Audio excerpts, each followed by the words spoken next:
जय Hind all of you. Daily current affair के question और उनकी व्याख्या पर चर्चा करेंगे। सभी प्रश्नों के उत्तर वीडियो को पुश करके कमेंट बॉक्स में ज़रूर दें। चलिए मिलते हैं वीडियो के अंत में। आइए आज के पहले क्वेश्चन की ओर बढ़ते हैं। हाल ही में पॉइजन पिल सुर्खियों में था, यह निम्नलिखित में से किससे संबंधित है? आपके सामने ऑप्शन है कंपनियों के अधिग्रहण एवं विलय से, अगला ऑप्शन है स्नूकर के खेल से, तितली की एक जहरीली प्रजाति से, एक जानलेवा ऑनलाइन गेम से। इस क्वेश्चन का विस्तार देखते हैं। हाल ही में एलन मस्क ने ट्विटर को खरीदने के लिए ऑफर दिया है। हालांकि ट्विटर का बोर्ड इस डील के खिलाफ है। कथित तौर पर इसे और अधिक कठिन बनाने के लिए कंपनी के बोर्ड ने पॉइजन पिल रणनीति अपनाई है। इकोनॉमिक्स या अर्थशास्त्र की भाषा में कहें तो पॉइजन पिल किसी कंपनी को जबरन अधिग्रहण से बचाने का एक तरीका है। पॉइजन पिल एक सीमित अवधि की शेयरधारक अधिकार योजना है। कोई भी कंपनी में 15% से अधिक की हिस्सेदारी नहीं खरीद सकता।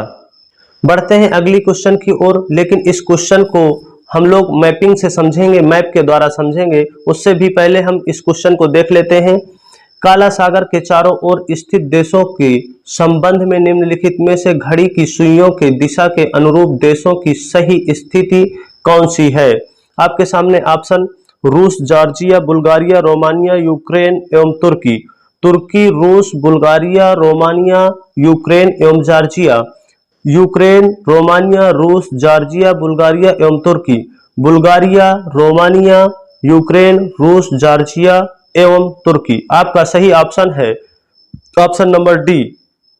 आइए इसे मैप से समझने की कोशिश करते हैं। आप देखेंगे मैप में यहाँ काला सागर है। अब काला सागर में देखेंगे यहाँ पर बुल्गारिया, रोमानिया, यूक्रेन और यूक्रेन से ही लगा हुआ यहाँ पर रूस, और रूस के बगल में यहाँ पर देखेंगे जॉर्जिया और जॉर्जिया के इधर तुर्की। यानी कि क्वेश्चन के कहने का मतलब है कि क्लॉकवाइज स्थिति कैसी है, कहाँ पर है? इसके ब्लैक सी के पास। आइए इस क्वेश्चन का विस्तार देखते हैं। हाल ही में काला सागर में तैनात रूसी लड़ाकू बेड़े में शामिल युद्धपोत मोस्कवा डूब गया। काला सागर या कृष्ण सागर एक महाद्वीपीय समुद्र है जो दक्षिण पूर्वी यूरोप, काकेकस पर्वतीय क्षेत्र और अनातोलिया प्रायद्वीपीय एक पठार क्षेत्र से घिरा हुआ है। बोस्पोरस जलसंधि काला सागर को मरमरा सागर से जोड़ती है। आप इसे मैप में ऐसे देख सकते हैं, ये काला सागर है और यहीं पर इस्तांबुल के पास देखेंगे ये क्या है? आपका मरमरा सागर।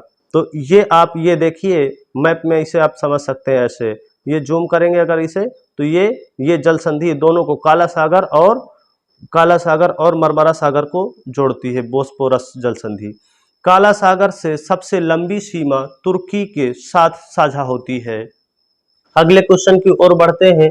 संयुक्त राष्ट्र आर्थिक और सामाजिक परिषद के संबंध में निम्नलिखित में से कौन सा या कौन से कथन सत्य हैं? आपके सामने नंबर 1, संयुक्त राष्ट्र आर्थिक और सामाजिक परिषद का गठन साल 1945 में किया गया। अगला, यह यूएन के 4 प्रमुख संस्थाओं में से एक है। अगला, वर्तमान में इसके 54 सदस्य हैं। आपके सामने ऑप्शन केवल एक और 3, केवल 2 और 3, 1, 2 और 3। इसका सही आंसर होगा केवल 1 और 3, यानी कि ऑप्शन नंबर बी। आइए इस क्वेश्चन का विस्तार देखते हैं। हाल ही में भारत को संयुक्त राष्ट्र आर्थिक और सामाजिक परिषद के 4 प्रमुख निकायों के लिए चुना गया। ये 4 निकाय कुछ इस प्रकार है: सामाजिक विकास आयोग, गैर सरकारी संगठनों की समिति, विकास के लिए विज्ञान और प्रौद्योगिकी आयोग, आर्थिक, सामाजिक और सांस्कृतिक अधिकारों के लिए समिति। संयुक्त राष्ट्र आर्थिक और सामाजिक परिषद का गठन साल 1945 में किया गया था। यह यूएन के 6 प्रमुख संस्थाओं में से एक है। वर्तमान में इसके 54 सदस्य हैं। यह अंतर्राष्ट्रीय स्तर पर सहमत लक्ष्यों को हासिल करने के लिए आपसी समन्वय के लिहाज से एक केंद्रीय मंच है। मुझे उम्मीद है कि आपने अधिकतर या सभी क्वेश्चनों के आंसर सही दिए होंगे। जय हिंद।